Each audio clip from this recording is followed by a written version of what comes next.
Well, for more, let's go now to our political reporter, Julie Doyle in Canberra. Well, Julie, there are a few elements to this policy. Take us through them. Well, there's basically three elements to this, Joe, and we'll start with the first one, which is this idea that the Prime Minister wants to legislate to enshrine a goal for the country's education system, and that is that she wants the system to be in the top 5 in the world by 2025. So she's been talking about today introducing a bill into the Parliament by the end of the year to enshrine that into legislation and to commit Australia to getting into the top 5 in reading, science and maths. So that's one part of it. Now, the second part of this is the introduction of what they've described as a national plan for school improvement. Now, the government is going to ask the states and the territories and the Catholic and independent schools to sign up to some new requirements as part of that. Now, these requirements will look at things like improving teacher quality, setting a higher entry requirement for students that want to become teachers. They're talking about more power for principals when it comes to hiring and firing staff and more power over their budgets, more support for young teachers, more time in the classroom and more support to keep them in the system. And they're talking about things like a personalised learning plan for children that fall behind, and also that every school will have its own school improvement plan. So a list of things there that come under this banner of a national plan for school improvement. Now, the other main element of this is that the government has accepted this recommendation from the Gonski report for a new funding system.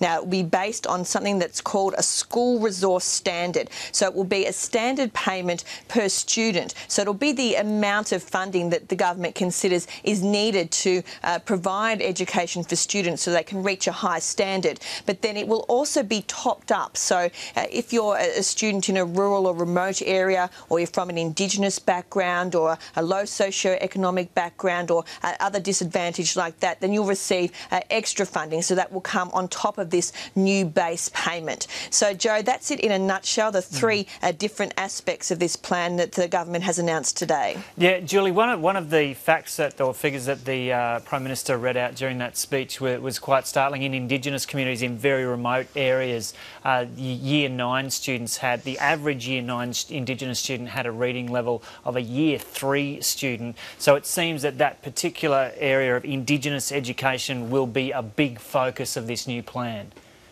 Yes, that's right, Joe, and that's something the government's been working towards for several years now, trying to lift those standards for literacy and numeracy in these Indigenous communities. And she did use a lot of those personal examples in this speech today, not just for the Indigenous areas, but talked about a lot of other schools and mentioned them by name and teachers, and really trying to personalise this issue today. But certainly we will see a lot of focus in trying to lift those standards. And as I mentioned, Indigenous areas do come under that umbrella of those groups that will receive extra funding, the areas that are considered for special need. Now, when it came to questions from the floor, the journalists, the first two questions were about funding. There'd been a lot of interest groups keen on hearing in this address where the money was coming from, and that wasn't necessarily immediately apparent.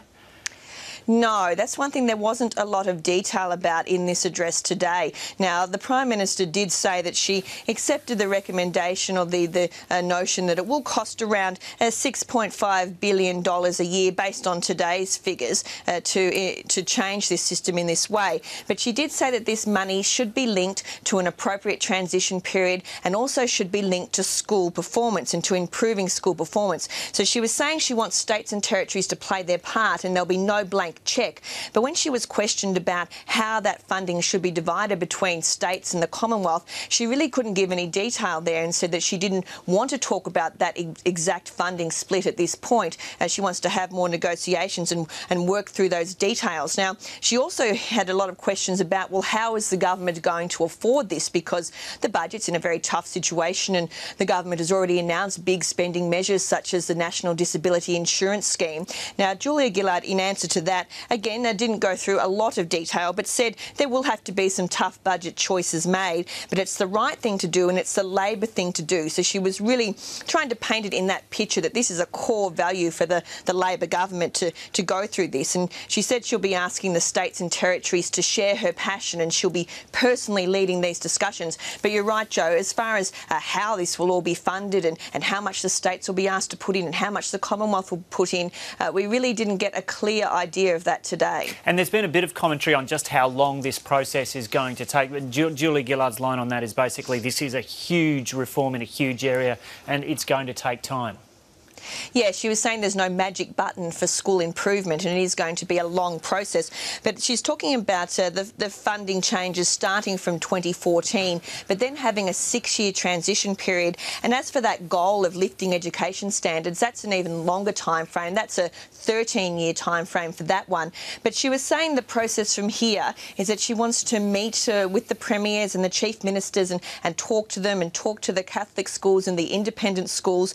And there'll be a subcommittee set up of state education ministers as well. So from here on, they'll work through all these details. And she wants to have these discussions with the states and territories concluded by the time of the first COAG meeting next year. So that's not that far away. And she was saying she won't be held to ransom by states that are not genuinely committed to reform. So she wants to move ahead reasonably quickly with these discussions, but then bringing in this program will certainly be quite a long phase-in of that 6-year transition period. And she reckons she's the negotiator to get it through. Julie Doyle in Canberra. We'll talk to you again soon.